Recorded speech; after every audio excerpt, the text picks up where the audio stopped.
that's probably the better scenario, what was taking place during the 40 days and 40 nights and not just a drizzle. The earth was in complete upheaval. Chapter 7, verse 11, it says that all the springs of the great deep burst forth and all the floodgates of the heaven were open, so it was coming from below and above. It was blowing above. And we don't have time to get into this, but I've got a book in my library which basically its premise is that man and dinosaur essentially walked together. Now let me give you some food for thought tonight. And I can't say this is true because I wasn't there. But this idea that dinosaur died 65 million years ago, and then it's been,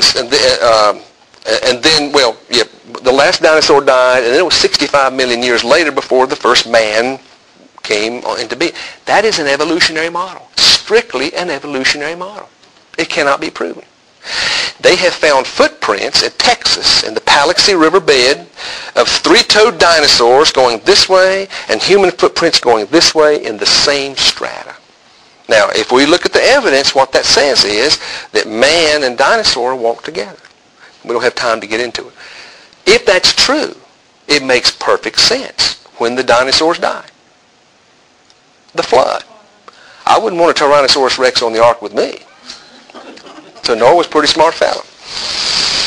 Interesting, most of the dinosaur graveyards, the fossil graveyards, indicate, they're all swept into one area together, and it's like something buried them quickly.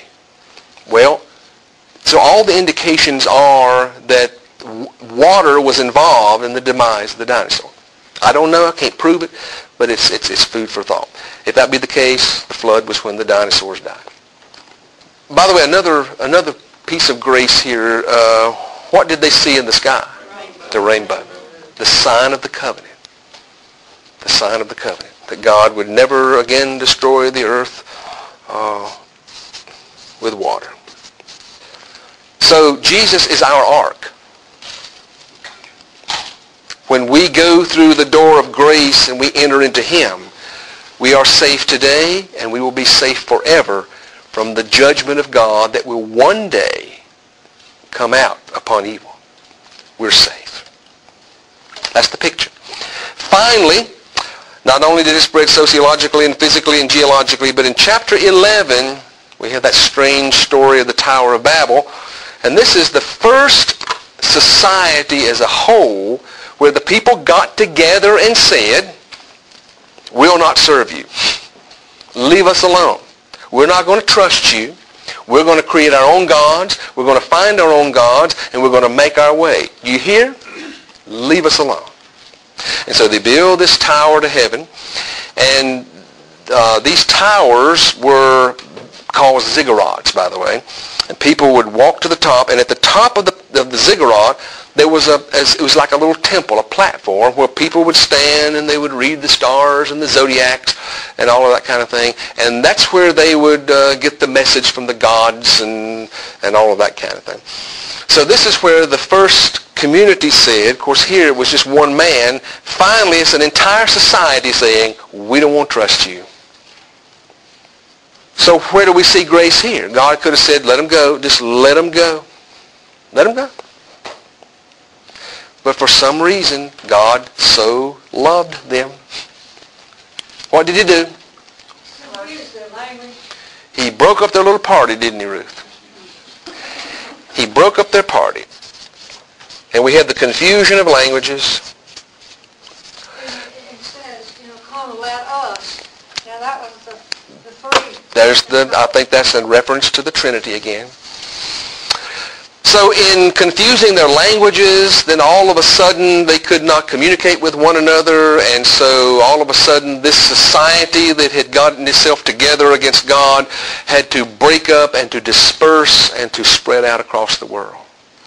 So I think we see grace certainly with God breaking up this concerted effort where mankind was saying, I'm not going to trust you.